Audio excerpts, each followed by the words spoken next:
साहिब और चैनल सदाए जहानिया के मेज़बान अशरफ हदी मशदी का सलाम कबूल कीजिए।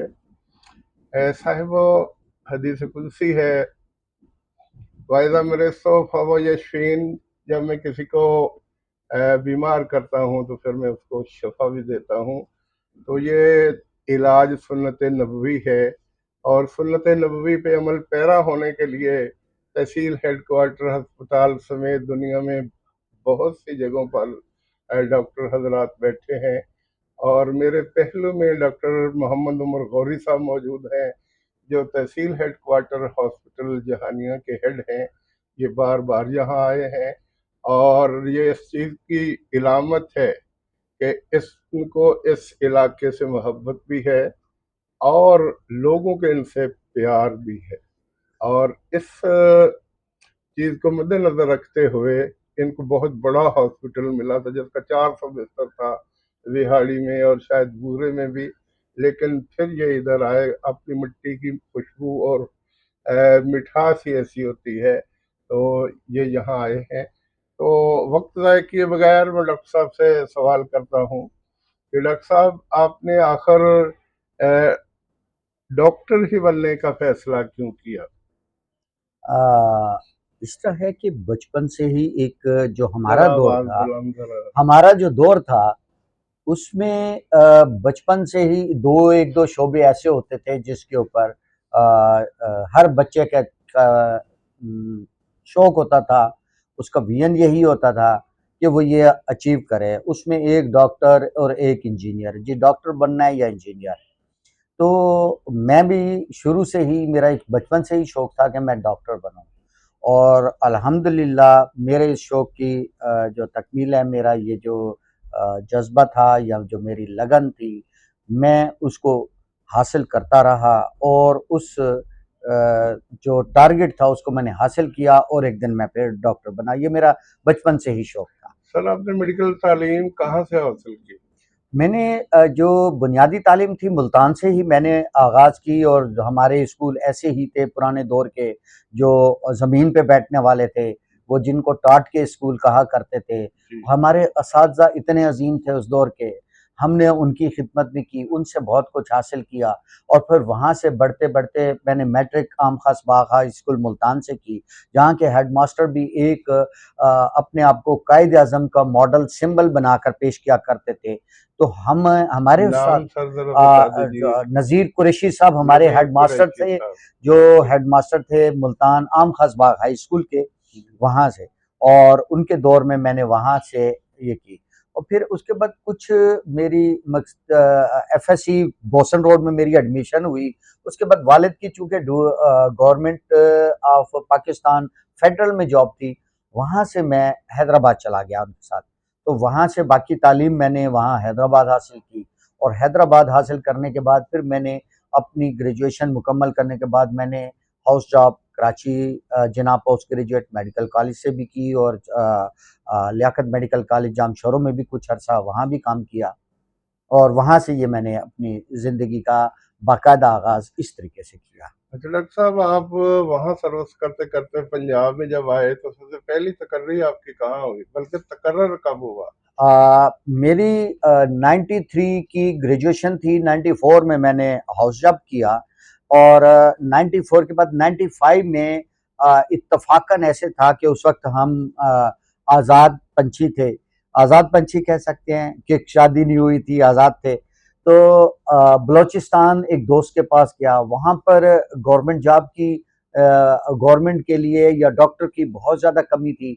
उन्होंने मुझे ऑफ़र की, तो मैंने वहाँ पर उनकी ऑफ़र कबूल कर ली। मैंने तकरीबन कोई डेढ़ पौने 2 साल के करीब बलूचिस्तान में काम किया, लसबेला डिस्ट्रिक्ट के अंदर काम किया। वहाँ से वालिद की जिस वक़्त रिटायरमेंट हुई तो वो वहाँ से वापस मुल्तान आ गए। 96-97 के अंदर मैं मुल्तान आया, और मेरी पंजाब गवर्नमेंट के अंदर 97 से मेरी एक तकर्री हुई, और उसके बाद 98 के अंदर 16 मई 1998, मुझे आज भी तारीख याद है, 16 मई 1998 को मेरी पहली बाकायदा कॉन्ट्रैक्ट पोस्टिंग हुई, और वो थी BHU 69WB तहसील विहाड़ी, बिहाड़ी। विहाड़ी ज़िला विहाड़ी के अंदर। वहाँ मेरी पहली तकर्री हुई। अच्छा जी, तो सर इसके बाद आप जहानिया कब आए? मेरी तकरीबन 6 से 7 साल की जो सर्विस थी वो बिहाड़ी में थी। बिहाड़ी में मैंने मुख्तलिफ जगहों पे काम किए, वहाँ पर मैंने ज़ात बीएचयू 69 किया, बीएचयू 59 किया, आरएससीबी किया, डीएचक्यू पे भी काम किया कुछ अर्सा। और उसके बाद जहानिया में एक इत्तफ़ाक़न मैं 2007 में यहाँ आया हूँ, यहाँ तकर्री हुई। और वो भी एक ऐसा पहलू था कि मैं यहाँ से मुल्तान से विहाड़ी जाया करता था, और रोड किसी दौर में बहुत ख़राब था, अच्छा हो गया, फिर उसके आजकल भी बाद बहुत खराब आजकल है। भी बहुत ख़राब है। तो एक दफ़ा यहाँ से गुज़रते हुए ये 14 अपना मितला चौक के ऊपर, जी। वहाँ रोड बंद था, पता चला कि आगे शगाफ पड़ा है। तो पता चला, उन्होंने कहा सबवे से निकले, तो मैं ये सबवे जहानिया, मुझे जहानिया का नहीं पता था, तो उन्होंने जहानिया के रास्ते मुझे मुल्तान डाइवर्ट किया। जिस वक्त मैं जहानिया गुजरा तो जुम्मे का दिन था, और मैं जैसे ही अपना हॉस्पिटल वाली मेन बाईपास से गुजरा, वहां मुझे समोसों की खुशबू आई, मैं वहां बैठ गया। अच्छा। और अपना उस वक्त मैं शादीशुदा था, मिसेज मेरे साथ थी, मेरे पास एक बेटी थी मेरी, जी। और उसके साथ ही मैं अपना यहाँ बैठ के समोसे खाए। अचानक मेरी नज़र टीएचक्यू हॉस्पिटल जहानिया की गवर्नमेंट की एक दीवार थी, उस पर पड़ी, तो पता किया, उन्हें क्या हॉस्पिटल है। मैंने यहाँ हॉस्पिटल को वैसे देखा, मैंने कहा चला गया, और यहाँ से होता हुआ 14 पुल से मैं जब चला गया। इत्तेफाक ऐसी है कि जब यहाँ वैकेंसी आई थी तो मेरा दिल किया कि मैं क्यों ना, मुल्तान से नज़दीक है जहानिया, तो वहाँ चला जाऊँ। तो 2007 में मैंने आके जहानिया हॉस्पिटल को ज्वाइन किया, अल्हम्दुलिल्लाह। अच्छा सर, दौरान सर्विस बहुत से मरीज आपके सामने आए होंगे, कुछ शिफायाब होंगे, और हकीकी तौर पे जब कोई मरीज शफायाब होता है तो सबसे ज्यादा खुशी डॉक्टर को होती है। तो कितने लम्हे तकरीबन ऐसे आए कि मौत के मुंह में जाते हुए मरीज जब आपके शफा इलाज से वापस आए तो आपको कैसा फील हुआ? आ, अल्हम्दुलिल्लाह, एक चीज़ का मेरे अहले इलाका भी एतराफ़ करते हैं, और मेरी अपनी कोशिश भी होती है, और ये अल्लाह को खुश करने के लिए या अल्लाह की रज़ा हासिल करने के खातिर ये सब कुछ है। मैंने जब डॉक्टर की थी तो मसीहाई के तौर के ऊपर मैंने इस पेशे को अपनाया। जी। जहानिया के अंदर जहानिया की अवाम जानती है, और मेरे मुंह पे भी आके ये बात करते हैं, मुंह पे भी तारीफ कर देते हैं कि डॉक्टर साहब आपसे कभी मरीज नाराज होकर नहीं गया। मेरी कोशिश होती थी कि हर मरीज मुझसे खुश होकर जाए, ये मेरा एक मोटो था जिसके तहत मैं काम किया करता था, दिन हो या रात हो। ड्यूटी के टाइम के बाद भी अगर कोई मेरे पास आ जाता था तो भी मैं करता था। हाँ, जहाँ तक दूसरी चीज़, ऐसी बेशुमार दफ़ा ऐसा हुआ कि इंतहाई सीरियस मरीज आए, और हमने उनको अपने तौर के ऊपर फर्स्ट एड दी। ज़ाहिर बात है कि डॉक्टर का काम है, उसे उसने इमरजेंसी मैयत देनी है और ये करने हैं। अल्हम्दुलिल्लाह, मेरा इमरजेंसी वर्क के रिफ्लेक्सेस ऐसे थे कि हम अपने नर्व पे काबू पाते हुए उस पेशेंट को डील करते थे, और मैंने भी ऐसे ही किया। और उसमें बेशुमार दफ़ा ऐसा हुआ कि पेशेंट बहुत ज़्यादा डीप जा चुके थे, और उसके बाद जब वो हमारे उससे वापस आते थे तो उस जो एहसास था उसको अल्फाजों में बयान नहीं किया जा सकता, कि वो इतना तफक्खर किस्म का एक एहसास होता था, कि इतना हमें अपने आप पे फ़ख्र होता था कि देखो, खुशी है एक, कि मैंने इस पेशेंट को कैसे अल्लाह की रज़ा से ही वापस आया है। और मैंने ये किया, और शुक्र अल्हम्दुलिल्लाह अदा किया वहाँ पर कि या अल्लाह तेरा शुक्र है कि मेरे हाथ से ये बंदा वापस आया। और इस हवाले से यही है कि बहुत सारे ऐसे केसेस गुजरे हैं जिसके अंदर से पेशेंट जो है ना, जाते हुए हमने कोशिश की वापस आए, अल्लाह ताला की ने उनकी ज़िंदगी रखी हुई थी, हम उसके लिए एक वसीला बन गए। अच्छा डॉक्टर साहब, वैसे तो हर इंसान कीमती है, हर इंसान माँ बाप का लाडला प्यारा होता है। कुछ फूल से बच्चे बहुत ही वालिदैन को अजीज होते हैं, और वो जब आपके पास लाए जाते और वो आपके हाथों में या उनके हाथों में तड़पते हुए उन्होंने जान दे दी, तो उस वक्त आपको क्या फील हुआ? आपने किस बोझल दिल के साथ उनके वालिदैन को बताया कि बच्चे की डेथ हो गई, तो उस वक्त क्या जज्बात आपके होते? सर ये एक ऐसा मुश्किल मरहला होता है। मैंने बच्चों के वार्ड में भी काम किया हुआ है और अपने इस हॉस्पिटल THQ जहानिया में भी मैंने बच्चों के जब यहाँ पीडियाट्रिशियन नहीं थे तो मैं बच्चे देखता रहता था और अल्हम्दुलिल्लाह बच्चों के मामले में भी काफ़ी सारी आगाही थी, प्रैक्टिस की वजह से भी इल्म हासिल हुआ मुझे। और ये जो आपकी बात के ये जो नौमौलूद या छोटे बच्चे या ऐसे बच्चे ख़ास तौर पे जो 6 महीने, 1 साल, 2 साल के बच्चे होते हैं, जिनकी स्माइल जो है ना वो हर बंदे को अपनी तरफ खींचती है। उनकी हरकतें हर बंदे को लुभाती हैं, बहुत अच्छी लगती हैं। इस तरह के बच्चे जिस वक़्त बहुत सीरियस होके वापस नहीं आते थे या एक्सपायर हो जाते थे, तो ये एक हकीकत थी कि माँ-बाप को ये बताना कि ये बच्चा अब इस दुनिया में नहीं रहा, हमारे पास बहुत मुश्किल होता था कि उस बात को हम कैसे ज़बान पे लेकर आएँ और बहुत ही मुश्किल तरीके से हम उनको बताते थे, समझाना तो है, लेकिन इतने रंजीदा होते थे कि उनको बताने के लिए भी हमें बहुत सारा हौसला पहले इकट्ठा करना पड़ता था, फिर हम उनको बताते थे कि ये बच्चा अब इस दुनिया में नहीं रहा, ये आपके लिए छोटा इतना यानी कि जो गुनाहों से पाक बच्चा है, ये छोटी उम्र के बच्चे हैं, ये गुनाहों से पाक बच्चे होते हैं, ये माँ-बाप के लिए जन्नत का वसीला भी बनते हैं। तो ये इसमें कोई शक नहीं कि ऐसे बच्चों का जब उनको माँ-बाप को बताया जाता था कि ये इस दुनिया में नहीं रहे, तो हमें बहुत इस चीज़ का बहुत बोझल दिल से हमें ये बताना पड़ता था। अच्छा सर, हर जगह पे इमरजेंसी रूम में बड़ी केयर की जाती है और जहानिया में भी ऐसा है। मैं आपको पता है कि खुद 2012 से मुसलसल बीमार चला रहा हूँ। बाद दफ़ा तो मैं मुल्तान के तमाम अच्छे doctor, Medicare, 29 number ward, surgery ward, Fatima medical centre और डॉक्टर इनामुल हक मसूद, फिर अपना CMH से बाद में मुझे रात तकलीफ होती तो मैं इमरजेंसी में आता हूँ, तो फर्स्ट एड मिल जाती है, मैं ठीक हो जाता हूँ। लेकिन कुछ लोगों को इतराज़ होता है कि हम जी गए और बस जी जहानियों वाले तो 2 लफ्ज़ कहते हैं कि उसको जी ले जाएँ। उसकी मेरे ख़्याल में एक वजह तो ये होती है कि लोग मरीज़ को लाते ही अस्पताल में उस वक़्त हैं जब वो आखिरी साँसें ले रहा होता है। पहले देखते रहते हैं और खुदा न ख़ास्ता यहाँ ऐसी नौबत आती है, अगर आप बेहतर सोचते हुए उसको रेफ़र कर देते हैं, तो फिर ऐसी बातें ये होती हैं। मेरे इन जज़्बात के बारे में आपका क्या ख़्याल है? ये एक ऐसे इश्यूज़ हैं जिसके ऊपर से आपकी बिल्कुल बात वजह है कि हमारे पास यहाँ इमरजेंसी में पेशेंट आते हैं।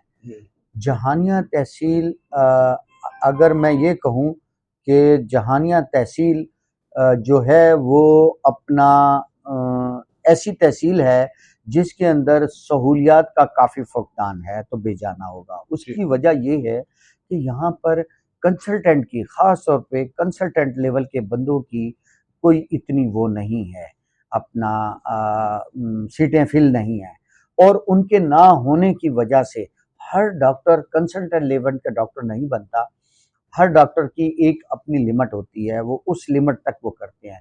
जो कंसल्टेंट हैं, उनके ना होने की वजह से हमारे पास कैजुअल्टीज़ भी बढ़ जाती हैं। ऐसा पेशेंट इमरजेंसी में आया जिसको एक कंसल्टेंट डील कर सकता है या उसके मशवरे से डील किया जा सकता है, वो ना होने की वजह से दूसरे नंबर पे हम जब यहाँ से रेफ़र करते हैं, वो निज़ाम ऐसा होता है कि मरीज़ के वहाँ पहुँचने तक इतना डिले हो जाता है, जिसकी वजह से बाज़ औक़ात मरीज़ सर्वाइव नहीं करता। तो ये है कि इसके ऊपर हमें अपना गवर्नमेंट के हवाले से भी है, उनकी अपनी प्रायोरिटीज़ होती हैं। तो ये बिल्कुल सही है कि यहाँ से मरीज़ को रेफ़र भी किया जाता है और सहूलत ना होने की वजह से हमारे पास उस लेवल के कंसल्टेंट या डॉक्टर्स नहीं होते। EMOs होते हैं, इमरजेंसी मेडिकल ऑफ़िसर जो हमारे पास अवेलेबल नहीं है। इनकी वजह से भी ऐसा ही है कि हम इन पेशेंटों को जो है ना रेफ़र करते हैं, वो नाराज़ भी होते हैं और कैजुअल्टीज़ भी बढ़ती हैं। तो ये गवर्नमेंट के के ऊपर है, दुआ करते हैं कि इसको भी ये सहूलतें मिलें, इस हॉस्पिटल को भी ये सहूलतें अच्छा मिलें। सर, यहाँ कितने डॉक्टर्स की सीट्स कन्फर्म है और कितने डॉक्टर काम कर रहे हैं, मर्द और ख़वातीन? हमारे पास कमोबेश यहाँ पर इतनी है कि कुछ जो रिकॉर्ड हमारे पास मौजूद होता है, उसके हवाले से हमारे जो डॉक्टरों की कमी है, वो हमेशा रही है। जी। आपने अगर सवाल किया तो मैं आपको ये कहूँ कि हमारे पास इस टाइम 64 डॉक्टर्स की वैकेंसीज हैं। उस 64 में से 39 अवेलेबल हैं और 25 जो हैं वो अभी भी डॉक्टर्स कैटेगरी के अंदर, मेल फीमेल सब कैटेगरी के अंदर 25 डॉक्टर्स की कमी है, जो बहुत बड़ी एक तादाद रखती वाकई है। ये तो बड़ी, और जाहिर है छोटे अमले की नर्सेज वगैरह की भी होगी और डिस्पेंसर की भी कमी होगी। जी, पैरामेडिक्स की भी जी काफ़ी कमी है और जी हम गाहे-बगाहे कहते रहते हैं गवर्नमेंट को, गवर्नमेंट के अपने वसाइल होते हैं, अपनी पॉलिसीज़ होती हैं, तो हमें जो ज़राए जितनी रिसोर्सेज मिलती हैं, हमने उसी में काम करना होता है और हम उसी के अंदर काम कर रहे होते हैं। अच्छा सर, यहाँ अपना ये अद्वियात पहले वो शुगर के लिए अपना इंसुलिन वगैरह मिल जाया करती थी, तो अब मिलती है कि नहीं मिलती? जी, अल्हम्दुलिल्लाह इंसुलिन हमारे पास हर दौर में अवेलेबल रही है। जी कभी-कभार ऐसे होता है कि जब शॉर्टेज इसलिए हो जाती है कि हमें सप्लाई नहीं आती कहीं से, तो जी। वो आर्ज़ी तौर पे इंटरप्ट होती है हम्म, और पेशेंट का फ्लो इतना ज़्यादा है हमारे पास, जिसकी वजह से हम उस जो हमें जितनी मिकदार में हमें मिलती है, तो हम उस टारगेट को मीट नहीं कर सकते। अच्छा सर, आपकी बातें बहुत मालूमात अफ़ज़ा है, आपके टाइम का भी मुझे इल्म है, लेकिन इसके बावजूद एक करीब के तल्लक की बिना पे कुछ मैं करीब की बातें कर रहा हूँ। आपकी मिसेज़ मेरे 3 बच्चों की टीचर रहीं डीपीएस में। खुदा का करना कि वो बीमार हुई तो ज़ाहिर है आप भी डिस्टर्ब हुए। तो उस डिस्टरबेंस का आपकी ज़ात पर क्या असर पड़ता है और आपके काम और सर्विस पर क्या असर पड़ता है? ये एक बड़ा दुखी सा पहलू है। मेरी मिसेज़ डीपीएस की टीचर थी इंग्लिश की, फिर पंजाब कॉलेज की भी एक टीचर रही इंग्लिश की, जहानिया की। अनफॉर्चुनेटली अ, उनकी अल्लाह ताला ने उनसे बिनाई ले ली। तो ये बहुत बड़ा इम्तिहान था और अभी भी मैं इस इम्तिहान से गुज़र रहा हूँ और मेरे लिए ये बहुत शॉकिंग भी था और है। और अपना अल्लाह ताला ने किसी भी जो मर्ज़ पैदा किया उसकी, मेरा यकीन है उसकी शिफ़ा ज़रूर रखी है जी। और मुस्तक़बिल में भी अल्लाह मुझे उम्मीद करता हूँ कि अल्लाह ताला उसकी बीनाई वापस देगा। तो और बाकी जो दूसरी चीज़ कि वाक़ई मुझे बहुत ज़्यादा उससे तकलीफ़ी माने कि हर्डल्स आई। मैं आपको कहूँ कि जहानिया के अंदर एक मेरी वालिहाना मोहब्बत है। मैं मुल्तान का बासी था, मेरी जहानिया पोस्टिंग हुई, मेरे बच्चे यहाँ, मेरी जो बड़ी मेरी बेटी एक है जो मेडिकल में है, उसकी पहली क्लास यहाँ से शुरू हुई, इसी हॉस्पिटल से 2007 से शुरू हुई और वो बच्चे यहाँ पढ़ते थे। लोग मुझे कई ये सवाल आपने एक दफ़ा किया था कि आप जहानिया ही में क्यों? मेरी मेरी आप तक मैं 19 स्केल में प्रमोशन हुई तो मुझे इन्होंने एमएसडीएच विहाड़ी भी लगाया, वो इतना बड़ा हॉस्पिटल था, वहाँ ज़्यादा अपॉर्च्युनिटीज़ थी। वहाँ इसके बाद मैं एमएस बूरेवाला भी रहा, कुछ और इलाकों पे मेरी ट्रांसफ़र हुई। मेरी वापस यहाँ आने की एक जो वजूहातों में से एक वजह ये भी थी कि मेरी मिसेज़ को यहाँ रहते हुए यहाँ के हर चीज़ के बारे में, जिस घर में रह रही हैं उसके महल्लो वक़ू के बारे में उसे उस वक़्त का पता था जब अल्लाह ताला ने उसको बिनाई दी हुई थी। और अब वो उसी घर में अगर रहती हैं तो बग़ैर किसी सहारे के उस घर में गुज़ारा कर लेती हैं, ये मेरे लिए एक सिर्फ़ ये था। मैंने अपनी हर तरक्की, हर ऑप्शन मुझे जो अगर अच्छी अपॉर्च्युनिटी भी मिली किसी ने कहा, तो मैं उसे डिनाई करके आया।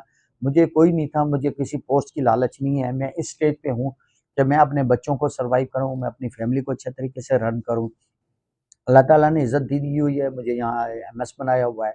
अगर ना भी होता तो भी मैं यहाँ पर किसी दूसरी पोस्ट के ऊपर भी काम कर सकता हूँ और करता भी रहा हूँ। तो ये एक बहुत ही ऐसा अलमिया हुआ है मेरे साथ। मेरे बच्चे यहाँ पढ़ते हैं, ये भी एक उनसियत की वजह है। मैं बार-बार जहानिया वापस इसलिए आता हूँ कि यहाँ रह के यहाँ के लोगों के साथ मैंने वो वक़्त गुज़ारा है, जब मैं कुछ भी नहीं था, मेडिकल ऑफ़िसर था। वहाँ से मैं सीनियर मेडिकल ऑफ़िसर हुआ हूँ, डिप्टी एमएस हुआ हूँ, एमएस हुआ हूँ। इस इलाके में ज़्यादा किया है। इस वजह से मेरी इस इलाके के साथ उनसियत भी ज़्यादा है। यहाँ के लोगों को मैं जानता हूँ। यहाँ के लोगों के साथ कोई बंदा किसी को 100% खुश नहीं कर सकता। यहाँ लेकिन मुझे यहाँ की अक्सरियत ने, मैं अगर कहूँ कि 70-80% लोग मुझे आज भी जानिया में पसंद करते हैं, ये मेरा मेरी कैलकुलेशन है और मुझे यकीन है कि ऐसा ही है। तो वो लोग पसंद करते हैं और न ये ऐसा नहीं है कि कोई नापसंद करते हैं, हर बंदे का अपना एक वो है। मिजाज है, अपनी सोच का अंदाज हो सकता है इसके अंदर से। तो बाकी मैं अल्लाह की रज़ा पे राज़ी हूँ। अल्लाह जो करता है बेहतरी के करता है, और ये भी यकीन है कि अल्लाह ने किसी को उसकी वसात से ज़्यादा उसको ना तकलीफ़ दी है, ना जी। बीमारी दी है, और अगर दी है तो उसको उसका हल भी अल्लाह ताला ही देता है। अल्लाह ताला की ज़ात के ऊपर यकीन रखते हुए अल्लाह ताला ही मेरे लिए कोई बेहतरी का रास्ता अच्छा सर, निकालेगा। आपकी सर्विस कितनी बाकी है और आप अपनी औलाद को क्या बनाना चाहते हैं? मेरी सर्विस तकरीबन कोई कमोबेश 2-3 साल के का पीरियड शायद रह गया है, जिसका हुँ, मेरी सर्विस रहती है 2-1 साल के करीब। जी, तो उसके अंदर औलाद है, एक बच्ची मेरी डॉक्टर बने। आज तक बच्चों को कभी फ़ोर्स नहीं किया आप ये बने, वो बने। बच्ची एक डॉक्टर बनना चाहती थी, जी। वो अल्हम्दुलिल्लाह उसकी एडमिशन है, वो डॉक्टर बन रही है। और बाकी बच्चे हैं वो अपनी-अपनी फ़ील्ड के अंदर, बेटा एक ही है, वो आईटी में जाना चाहता है, उसको मैंने कहा बेटा आप वो तो आईटी में जाएँ। एक्सपर्ट है आईटी का तो माशाल्लाह आईटी में 20 है। काम कर रहे हैं, तो वो आगे भी इन फ्यूचर इंशाल्लाह वो आईटी में ही जाएगा। हुँ, इसी तरीके से मेरी 3 बेटियाँ और 1 बेटा है, और 2 बाकी जो बेटियाँ यहीं पढ़ती हैं, यहीं जहानिया स्कूल और कॉलेजेस में पढ़ती हैं, और उनके लिए भी मैंने कोई अपनी तरफ से टारगेट फिक्स नहीं किया। अल्लाह ताला जो उनके लिए बेहतर समझेगा वहीं पर वो। डॉक्टर साहब बहुत-बहुत शुक्रिया। एक दुआ के साथ मैं इजाज़त चाहूँगा। दुआ है मेरी तुम सलामत रहो ता क़यामत रहो। दुनिया के ये काम करते हुए जहाँ भी रहो बाहिफ़ाज़त रहो। वस्सलाम।